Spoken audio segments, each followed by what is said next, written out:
जी sir, Atul sir next हैं अजय कुमार जी। आप थोड़ा कैमरे को पास में लीजिए अजय जी, काफी दूर दिख रहे हैं। आवाज आ रही है आपको? अजय जी आवाज आ रही है? एक मिनट सर। जी।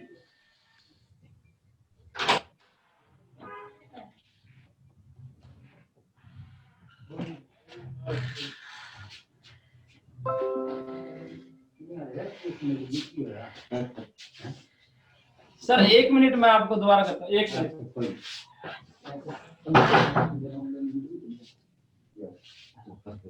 वो करना कोई जरूरी काम है।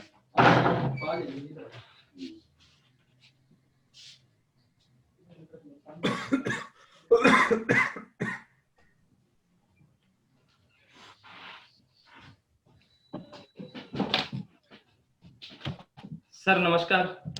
जी नमस्ते अजय जी, मुझे सुन पा रहे हैं? जी बिल्कुल सर सेकंड मौके अजय जी का। जी जी ठीक है ललित, ठीक। जी अजय जी शुरू करें। जी सर। अजय जी आप सब इंस्पेक्टर हैं अभी? जी सर। और हिंदी लिटरेचर के स्टूडेंट रहे हैं? जी सर।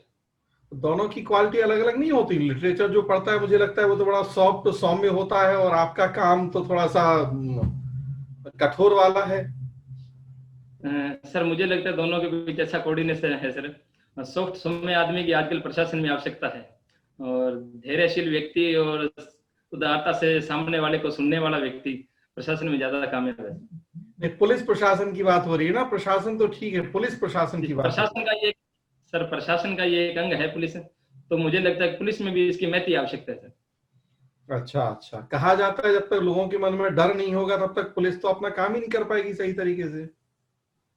सर ये बात सही है कि ये आम धारणा है लोगों के मन में, लेकिन अब धीरे धीरे छवि बदल रही है। पुलिस अपने आप को जनता के अंदर जनमित्र की छवि स्थापित कर रही है सर, और डर का भाव न होकर उनकी परेशानियों को सुनने का भाव और उन जिम्मेदारी पूर्ण रवैया अपनाकर उनकी समस्याओं के समाधान को प्राथमिकता पे रखा है सर पुलिस ने।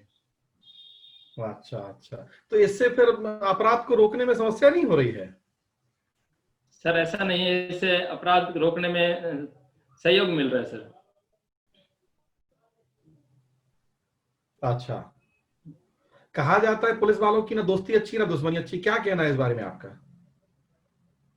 सर ये तो एक लोगों के मन में आम धारणाएं बन गई, या फिर यूं कहिए कि जिसका पुलिस से वास्ता नहीं पड़ा वो लोग इस प्रकार की बातें करते हैं, जबकि ऐसा कुछ नहीं है कि पुलिस की दोस्ती अच्छी ना दुश्मनी अच्छी। इस प्रकार की कोई बात नहीं है सर, सभी जगह अच्छे इंसान भी पाए जाते हैं। मतलब बुरे भी पाए जाते हैं? सर सब प्रकार के लोग होते हैं सर। अच्छा अच्छा अच्छा, पुलिस और भ्रष्टाचार दोनों पर्यायवाची माने जाते हैं हमारे देश में एक दूसरे के? सर ऐसा नहीं है, मुझे नहीं लगता कि ये पुलिस और भ्रष्टाचार पर्यायवाची हैं सर। क्यों? तो जो भी ट्रांसपेरेंसी इंटरनेशनल की रिपोर्ट आती है उसमें सबसे ज्यादा भ्रष्ट संस्थाओं में पुलिस ही होती है। सर उनका ये सही है कि इस प्रकार के जो सर्वेक्षण है वो उनके जो परिणाम बताते हैं, लेकिन उनका जो सर्वेक्षण है इतना एक विशद अध्ययन पर आधारित नहीं होता। भारत की बात करें तो भारत में बहुत से एक छोटे से समूह पर उनका सर्वेक्षण होता है, और जबकि व्यवहारिक धरातल पर बात करें तो ऐसा नहीं है कि पुलिस बिल्कुल भ्रष्ट है या केवल रिश्वतखोरी के आधार पर ही काम करती है। लेकिन ये तो वास्तव में देखा भी जाता है कि पुलिस वाले रोज शाम को निकलेंगे तो ठेले वाले से 100 रुपए, किसी रेहड़ी वाले से 200 रुपए, तो बड़ा कॉमन प्रैक्टिस देखी जाती है ये तो।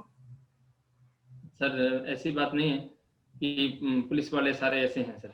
कोई के व्यक्ति हो सकता है, कोई पुलिस पर्सन हो सकता है यदि इस प्रकार की घटनाओं में लिप्त पाया जाता है, लेकिन मुझे नहीं लगता कि पुलिस के अंदर मतलब ऐसी कॉमन चीजें हैं कि इस प्रकार की घटनाएं को अंजाम दें सर। अच्छा अच्छा अच्छा, चलिए ये राजनीति और प्रशासन का अपराधीकरण क्या है, थोड़ा इसको समझाइए मुझे। राजनीति और प्रशासन का अपराधीकरण सर। जी। राजनीति और प्रशासन का अपराधीकरण सर, जो राजनीतिक ये जो प्रशासन के अंदर जो सर, मैं सर दोबारा सर क्वेश्चन को सर रिपीट करें सर। राजनीति और प्रशासन का अपराधीकरण, criminalisation of politics and administration.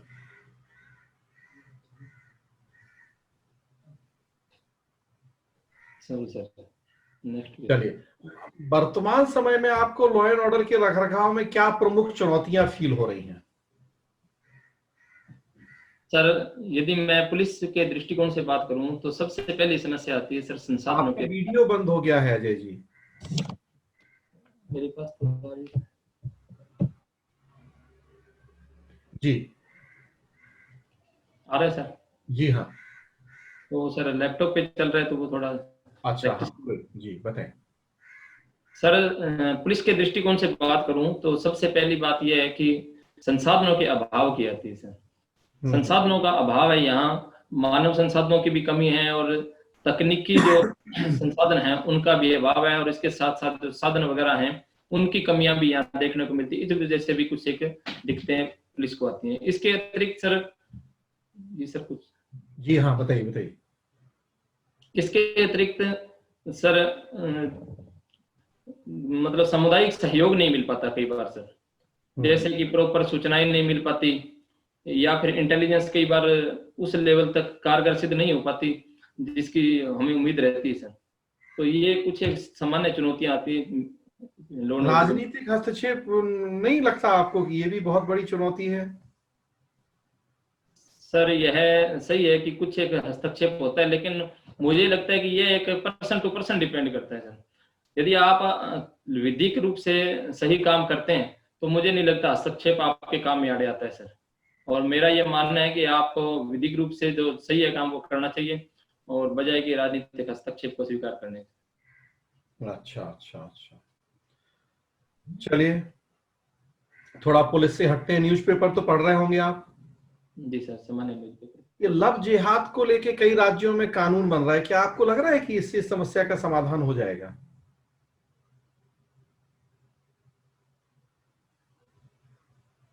Sir इस प्रकार की समस्या है, इसके लिए कम से कम प्रयास तो शुरू हैं सर। मुझे लगता है कि एक प्रारंभ होगा, इससे सामुदायिक स्तर पर भी प्रयास हमें करने होंगे, और साथ साथ कानून भी अपना काम करेगा तो समन्वित रूप से इसको हम इस समस्या का समाधान कर सकते हैं।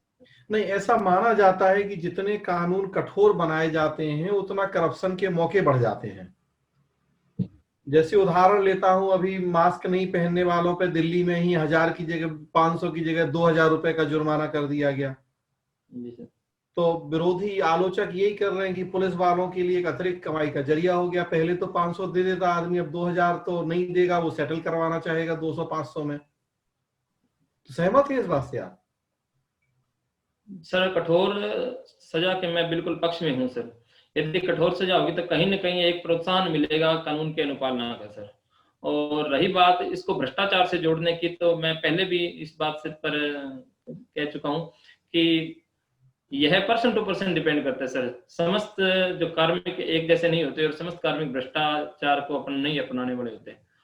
और यदि कठोर कानून होंगे तो जनता में एक भय पैदा होगा सर, और कानून की अनुपालना सुनिश्चित होगी सर।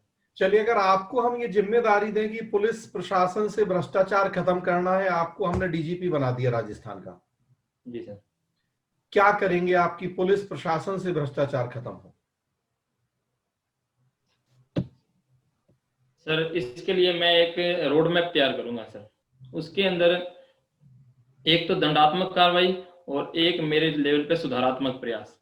सुधारात्मक प्रयासों में मैं ये प्रयास करूंगा कि जो हमारे डिपार्टमेंट का या कोई पुलिस का या प्रशासन का काम है वो अधिक से अधिक डिजिटलाइज हो सर, कंप्यूटरीकृत हो, ताकि सारी सूचनाएं हैं वो पारदर्शितापूर्ण तरीके से सबके आमजन के समक्ष रहें सर।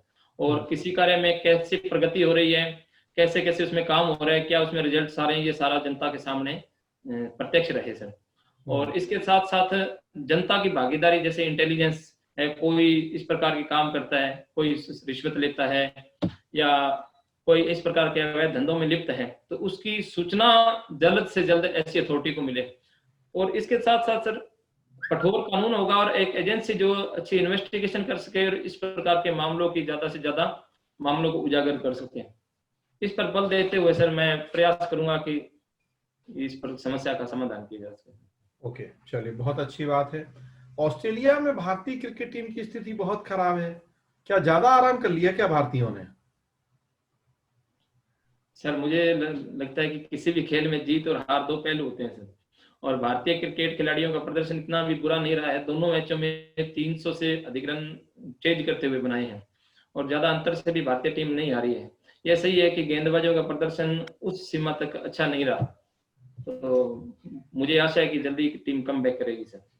नहीं, मुझे जहां तक जानकारी है कि भारतीय क्रिकेट टीम को ऑलराउंडरों की कमी महसूस हो रही है।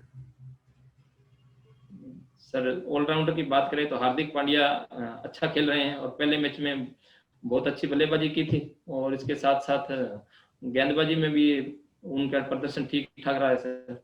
नहीं नहीं, तो हार्दिक पांड्या तो गेंदबाजी कर ही नहीं रहे। मैं स्पेशली, आपने बिल्कुल सही जवाब दिया। मैं हार्दिक पांड्या के संदर्भ में ही बात कर रहा हूं। मैं भी फर्स्ट मैच में कमेंट्री सुन रहा था, तो उसमें तो कहा जा रहा था कि हार्दिक पांड्या तो गेंदबाजी नहीं कर रहे, केवल बैटिंग कर रहे हैं। गेंदबाजी के लिए तो मना किया गया डॉक्टरों की तरफ से उनको। सॉरी सर, मैंने मैच पूरा नहीं देखा, तो मैं पूरे मैच के तथ्यात्मक विश्लेषण से अनभिज्ञ हूँ सर। अच्छा अच्छा, मुझे लगा कि मेरी तो हॉबी नहीं है, आपकी हॉबी है, तो कुछ आप मेरा ज्ञान वर्धन करेंगे यहाँ। जी सर, इन दिनों मैं क्रिकेट को पूरा मैच नहीं देख पाता हूँ, लेकिन अखबार के माध्यम से सामान्य उसका अध्ययन किया मैंने। अच्छा अच्छा, चलिए एक लास्ट प्रश्न का जवाब दीजिए। कोरोना वॉरियर्स क्या है?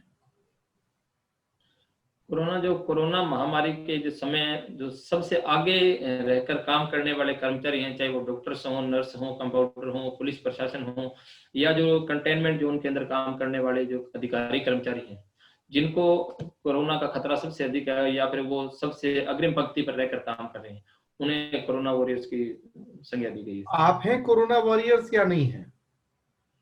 सर इस दृष्टिकोण से देखा जाए तो बिल्कुल हूँ सर। मतलब आपने भी ऐसे कंटेनमेंट जोन या और इस तरह के काम किए हैं जो जहां आपको भी ज्यादा खतरा था कोरोना होने का? जी सर, मैं सबसे पहले यदि बीकानेर जिले की बात करूं तो बीकानेर शहर में जिस गली में सबसे पहले कोरोना शुरू हुआ था, उसी गली का मैं 1.5 महीना प्रभारी रहा था सर। ओके। तो मैं इस खतरे में था मैं भी। कैसे अपने आप को बचाया आपने? सर मैंने सावधानी रखकर, जैसे मास्क पहनकर, सोशल डिस्टेंसिंग का पालन करके, समय समय पर हैंड सैनिटाइजर या हाथ धो करके, या थोड़ी दूरी बना करके, पर जो कोरोना गाइडलाइंस थी उसका पालन करके अपने आप को बचाए रखने में सक्षम हो सका। आप घर जाते थे या घर नहीं जाते थे? मैंने अखबार में देखा, टीवी पे बहुत सारे तो इस तरह के कोरोना वॉरियर्स ने घर जाना ही बंद कर दिया था। बिल्कुल सही है सर। मैं जो प्रारंभिक 2 महीने तक मैं घर नहीं गया था। घर के पास ही एक मेरे कोई साथी का जो क्वार्टर्स था वो खाली था, तो मैं उसमें रहा था 2 महीने तक सर। अच्छा, बहुत अच्छी बात है ये तो। मतलब आपने भी ऐसा किया है। जी सर।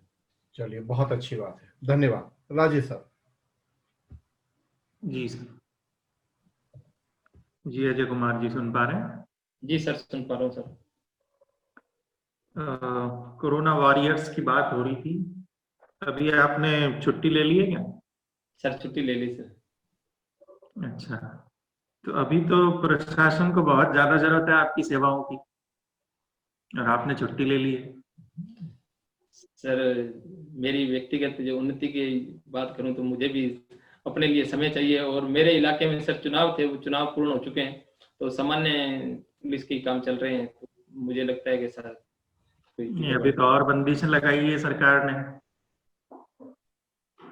सर मैं ग्रामीण थाने से हूँ सर, तो ग्रामीण थानों में इस प्रकार की ज्यादा दिक्कतें नहीं है। अच्छा, तो आरएएस अधिकारी बन जाएंगे तब भी इस प्रकार से अपने हितों को प्राथमिकता देंगे आप? सर मेरा ये हमेशा ये प्रयास रहता है कि मैं दोनों में संतुलन बना के रखूं। मेरे व्यक्तिगत जो कार्य हैं उनके अंदर, चाहे परिवार की बात करूं चाहे सार्वजनिक क्षेत्र की बात करूं, तो मैं संतुलन बना के चलता हूं सर। चलिए, आपने संतुलन की बात की है तो एक प्रश्न, धर्म को राजनीति से अलग किया जा सकता है क्या? धर्म को राजनीति से सर? जी। धर्म को राजनीति से देखिए सर, दोनों ही वैसे तो बहुत ही मुश्किल काम है इसको अलग करना, लेकिन फिर भी सामान्य प्रयासों से किया जा सकता है सर। ये राजनीतिक जो हस्तक्षेप नहीं हो और धार्मिक धर्म के आधार पर राजनीतिक निर्णय नहीं हो, या धर्म के आधार पर जो, चाहे राजनीतिक टिकटों की बंटवारे की बात करें चाहे चुनावों की बात करें, यदि उसमें हमारी इच्छा शक्ति हो तो इसको किया जा सकता है सर। अच्छा, चलिए बताइए, अभी एक निजाम संस्कृति पर रोक लगाने की बात की गई है। जी सर। क्या मामला है ये? सर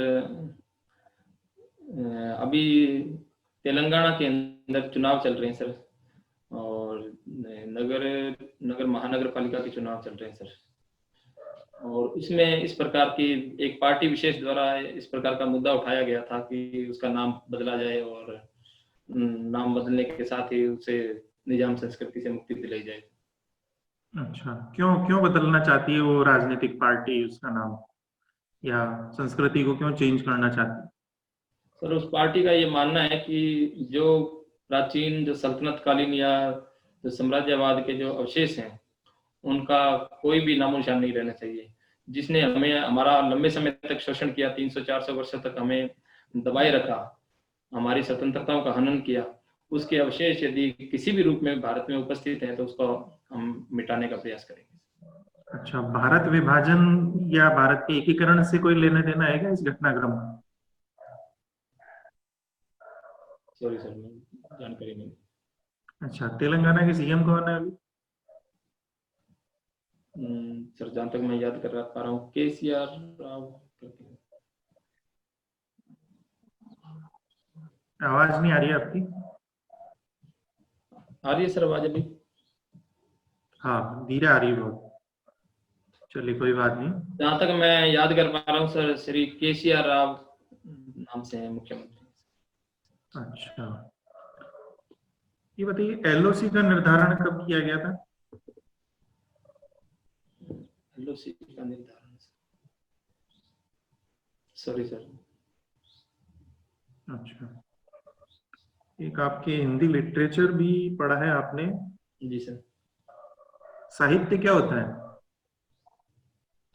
साहित्य सर समाज के अंदर जो भी चल रहा है उसका एक प्रतिबिंब मात्र है। उसी को यदि शब्दों के रूप में यदि कोई व्यक्ति अभिव्यक्त करता है, चाहे वो लिखित रूप में हो चाहे वो मौखिक रूप में हो, वो साहित्य कहलाता है। अच्छा, साहित्य मौखिक भी होता है मतलब? सर यदि गीतों की बात करें तो उसको यदि साहित्य में हम शामिल करें तो मौखिक भी साहित्य होता है। अच्छा, मौखिक साहित्य। और कितने प्रकार होते हैं साहित्य के? सर यही है साहित्य से। अच्छा, चलिए बताइए, कलेक्टर आजकल बहुत वायरल हो रहे हैं, छत्तीसगढ़ के हैं, किसी जिले के, क्या कारण है वायरल होने के पीछे, क्या नाम है उनका? सॉरी सर, याद नहीं कर पा रहा। अच्छा, ये बताइए, मार्कोस सैनिक ये भी चर्चा में थे, मार्कोस सैनिक कौन होते हैं? जी सर, मार्कोस सर भारतीय नौसेना के कमांडो हैं सर, जिनके कड़ी ट्रेनिंग के बाद इन्हें सेवा का मौका दिया जाता है। अभी हाल ही में पेगोंग त्सो झील के पास इनको तैनात किया गया है सर। अच्छा, क्या खूबी है इनकी? ये सर बड़ी हार्ड परिस्थितियों में भी ये काम करने में सफल होते हैं। जैसे कि ये बहुत ही अधिक ऊंचाई से कूदना, जमीन के बिल्कुल पास आकर पैराशूट खोलना, या फिर समुद्र के अंदर लंबी दूरी तक तैर कर जाना, या इसके अलावा किसी भी प्रकार के ऐसे कठिन ऑपरेशन को अंजाम देने में ये सक्षम होते हैं। अच्छा, लेकिन वहां पर तो ना तो कूदने की जरूरत है ना तैरने की जरूरत है, फिर क्यों वहां पे नियुक्ति की दी गई इनको? सर कूदने तैरने के अलावा भी इनके अंदर काफी सारी क्वालिटीज होती हैं सर। ये परंपरागत अपरंपरागत दोनों प्रकारों के युद्धों में ये बिल्कुल सक्षम होते हैं। वहां सर ज्यादा सावधानी रखने की आवश्यकता है, और वहाँ ठंडा इलाका है सर, काफी बर्फीला इलाका है, और बर्फीले इलाके के अंदर भी अपने आप को सर। चलिए, आपने एक और प्रश्न दिया है मुझे, अपरंपरागत युद्ध क्या होता है? सर जैसे पहले परंपरागत युद्ध की बात करें तो बंदूकों से, गोलों से या तोप से इस प्रकार से लड़ा जाता है। लेकिन अपरंपरागत युद्ध की बात करें तो आजकल तकनीक से लैस हो गया सारा सिस्टम सर, और जैसे अच्छे अच्छे हथियार आ गए हैं, और जीपीएस का प्रयोग हो रहा है सर, इसके साथ साथ पैराशूट का या फिर एयर टेक्नोलॉजीज का प्रयोग हो रहा है। इन सब का प्रयोग करके युद्ध में जब प्रयोग किया जाता है तो उसे परंपरागत युद्ध कहते हैं। अच्छा, ठीक है, बताइए, जो भी केंद्र सरकार के जो कृषि कानून है उनका विरोध हो रहा है, उसको टाला जा सकता था क्या उस विरोध को? सर ये कृषि बिल लाए गए हैं कृषि सुधार को लेकर के। इसमें किसानों की मुख्य मांग ये है कि एमएसपी को इसमें आवश्यक बना दिया जाए, एमएसपी के ऊपर खरीद की जाए। तो मुझे लगता है कि यदि एमएसपी को इसके अंदर शामिल कर लिया जाता पहले तो इसको टाला जा सकता था। नहीं, जो किसानों के प्रमुख नेता हैं या करीबी माने जा सकते हैं, प्रभावशाली व्यक्तित्व हैं, जैसे शरद पवार हैं, प्रकाश जी बादल हैं, इनसे बातचीत करनी चाहिए थी क्या सरकार को? ये मुझे लगता है ये किसानों के नेता हैं और अकाली दल के नेता श्री प्रकाश सिंह बादल ये तो सत्तारूढ़ गठबंधन में ही थे, तो इनसे राय मशवरा करके बातचीत करके यदि इन बिलों को लाया जाता तो थोड़ा आसान होता है सर, इस आंदोलन को उतना बल नहीं मिलता। अच्छा, एक ये बताइए, ब्रिटेन में अभी वेल्स नाम की एक जगह है, वहां पर महात्मा गांधी की प्रतिमाओं को गिराने की बात हो रही है। जी सर। क्या कारण है सर वहाँ क्या सर एक कोई रिपोर्ट आई है सर, मैं कमेटी का नाम नहीं याद कर पा रहा हूँ। उस रिपोर्ट में ये कहा गया है कि दक्षिण अफ्रीका के अंदर महात्मा गांधी ने स्टेटमेंट दिया था कि गोरे लोग हिंदुओं और मुसलमानों को परेशान करते हैं, तो उसके इस वक्तव्य को ये माना गया कि ये नस्लवाद के जो समर्थक थे, नस्लवाद के पोषक थे, तो इस आधार पर ये इन मूर्तियों को गिराने की जो चर्चा है वो आई है। अच्छा, आपने जो लाइन बोली अभी, हिंदू और मुसलमानों को पोषक है, परेशान करने वाले हैं, उनका ये कहना था कि कमेटी का ये कहना है कि महात्मा गांधी जी का ये कहना था कि गोरे लोग तत्कालीन परिस्थितियों में जब वो महात्मा गांधी यहाँ दक्षिण अफ्रीका आए थे कि गोरे लोग हिंदुओं और मुसलमानों को परेशान करते हैं, तो गोरे और काले को के संदर्भ में उन्होंने नस्लवाद को पोषण करता बताया है। अच्छा, अंतिम प्रश्न मेरा, ये बॉक्सिंग डे क्या होता है? बॉक्सिंग डे, सॉरी सर याद नहीं कर पा रहा हूँ। ठीक है, धन्यवाद जी। ललित जी सर। जी अजय जी। जी सर। ये बताएं कि संगठन क्या होता है? संगठन सर किसी विशेष उद्देश्य की पूर्ति के लिए कुछ एक व्यक्तियों का समूह जिसमें नियम और उद्देश्य निर्धारित किए गए हैं। कि संगठन में एक टर्म यूज करते हैं, आदेश की एकता। जी सर। बताएं क्या है ये? सर आदेश की एकता से तात्पर्य है किसी भी कर्मचारी को अपने मतलब एक ही सुपीरियर ऑफिसर से आदेश मिलने चाहिए, आदेश अलग अलग व्यक्तियों से नहीं मिलने चाहिए, आदेश के केंद्र है वो ज्यादा नहीं होना चाहिए, जिससे कि तारतम्य बना रहता है। जैसे उदाहरण दीजिए। जैसे मैं पुलिस की बात करूं तो मैं राजस्थान पुलिस में एक एसएचओ के पद पर हूं, तो एसएचओ को सीओ से आदेश मिलने चाहिए, न कि ऊपर के अधिकारियों से पैरेलल में और मिलने चाहिए। ऊपर के अधिकारी हैं वो सीओ को आदेशित करें और सीओ मुझे आदेशित करे, और जिससे कि प्रभावी ढंग से सुपरविजन हो। जी जी। अच्छा, और अभिप्रेरण क्या होता है? प्रेरणा सर, अभिप्रेरण, मोटिवेशन। वह शक्ति जिससे किसी भी कार्य को करने या करवाने में ठीक है। अच्छा, इसका एक अभिप्रेरण का हाइजीन सिद्धांत है। हाइजीन सिद्धांत। हाइजीन सिद्धांत सर? हाँ, सॉरी सर मैं याद नहीं कर पा रहा। एक मैस्लो का सोपान सिद्धांत है। जी सर, मैस्लो का नीड थ्योरी है सर, और उसने मैस्लो द्वारा बताया गया कि आवश्यकताओं की पूर्ति होने पर व्यक्ति अभिप्रेरित होता है। उन्होंने आवश्यकताओं के स्तर बताए थे, जैसे कि पहले उन्होंने शारीरिक आवश्यकताएं बताई थी, फिर सुरक्षा संबंधी आवश्यकताएं बताई थी, फिर सम्मान संबंधी आवश्यकताएं बताई थी, और इस प्रकार से अंतिम सिद्धि संबंधी आवश्यकताएं बताई थी। 5 प्रकार की आवश्यकताएं बताई थी, और जैसे जैसे क्रमिक रूप से आवश्यकताएं की पूर्ति होती है तो व्यक्ति में अभिप्रेरणा मिलती है। ओके। अच्छा, ये एक और है मैकग्रेगर का XY थ्योरी। सर मैं पूरी तरह याद नहीं कर पा रहा हूँ, लेकिन एक्स और वाई थ्योरी शायद 2 अलग अलग प्रकार की थी। एक तो आरोग्य संबंधी आवश्यकताएं थी और एक सम्मान, संस्कृति, प्रतिष्ठा संबंधी आवश्यकताएं। उसने भी आवश्यकताओं को ही विभाजित किया था सर, मैं इस संबंध में पूरा श्योर नहीं हूँ। ओके। आत्मनिर्भर भारत अभियान है, जी सर, इसके बारे में बताएं। आत्मनिर्भर भारत अभियान सर 6 महीने पूर्व भारत सरकार द्वारा एक आ रही है आवाज सर? हाँ आवाज आ रही है, ऑडियो हाँ वीडियो ऑप्शन में बोलिए। आगे सर। हाँ आगे। सर आत्मनिर्भर भारत अभियान इसी वर्ष 2020 में भारत सरकार द्वारा प्रारंभ की गई एक योजना है, जिसमें अर्थव्यवस्था के विभिन्न क्षेत्रों को अनुदान या सब्सिडी, लोन या इस प्रकार के उपायों के द्वारा भारतीय अर्थव्यवस्था को आत्मनिर्भरता की ओर ले जाने के लिए प्रयास किए गए सर। अच्छा, इसमें पैकेज बनाया गया है, उसमें 4L की बात कही गई है सर। 4L क्या है? 4 एंड लैंड, लो और लिक्विडिटी और एक और है सर, मैं सॉरी याद नहीं कर, लेबर से। ठीक है। अच्छा, इसमें क्या लेबर और लॉ में क्या करेंगे? सर लेबर की बात करें तो लेबर की एक तो मोबिलिटी और लेबर की उपलब्धता और इसके साथ साथ श्रम सुधार, इन सब पर सरकार ध्यान देगी सर। और श्रम सुधारों को लेकर तो अभी बहुत विवाद हो रहे हैं। जी सर। क्या विवाद है? सॉरी सर, मुझे इस बारे में जानकारी। ओके। 3 कृषि कानूनों के नाम बता दीजिए। सर पहला कानून है आवश्यक वस्तु संशोधन अधिनियम 2020।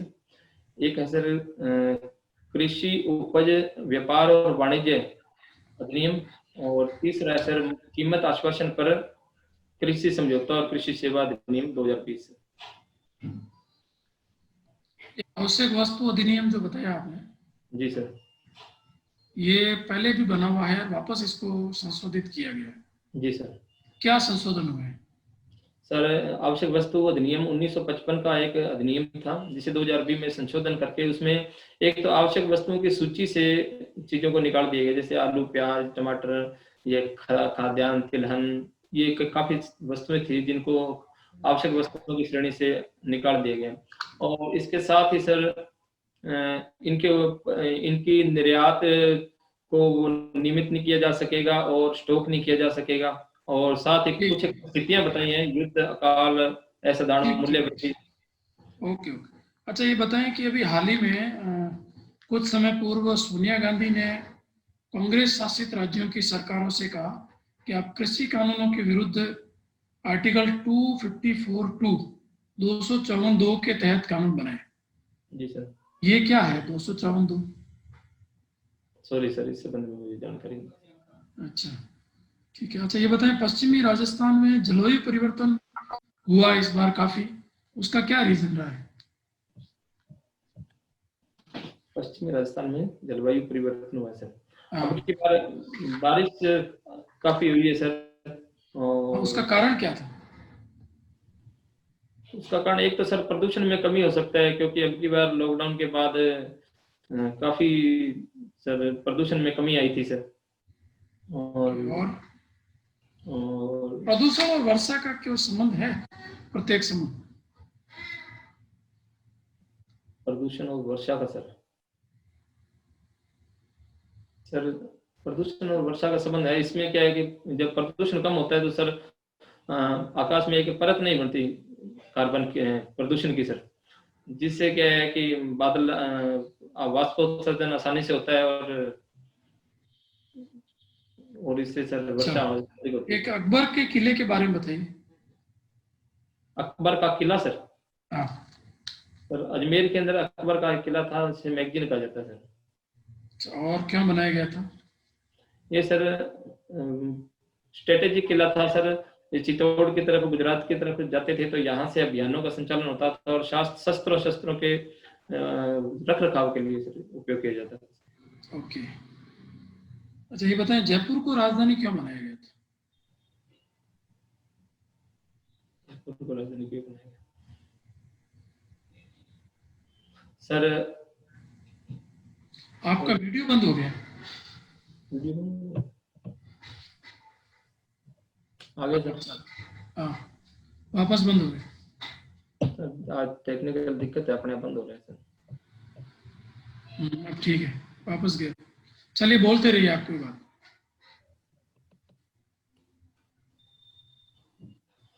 सॉरी सर, जयपुर को राजधानी क्यों बनाया गया इस संबंध में? नहीं ठीक है, आप बोलते रहे। जी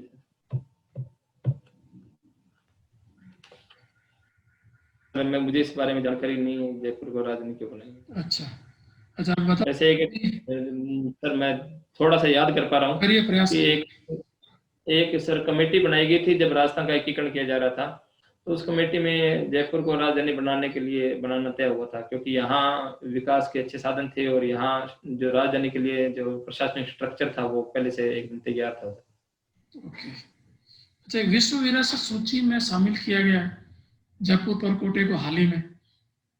जी सर। इसकी दिनांक बता सकते हो? Sorry sir. अच्छा, तो बता सकते हो विश्व विरासत सूची बनाता कौन है? विश्व विरासत सूची सर यूनेस्को बनाते सर। किस आधार पर? Sorry sir.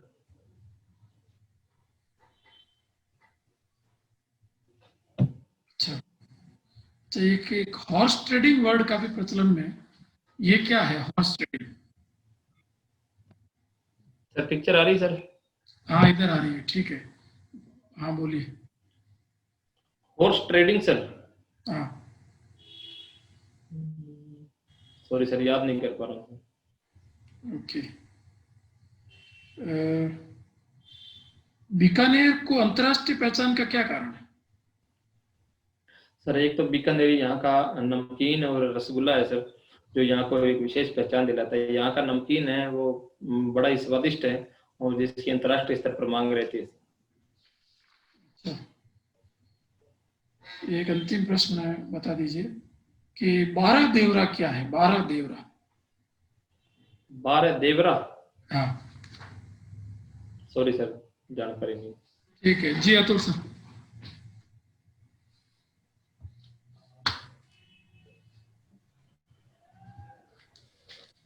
जी अजय जी, ठीक है। आपको क्या फील हो रहा है फर्स्ट मॉक और सेकंड मॉक में, क्या आपको लग रहा है? सर फर्क लग रहा है मेरे को सर।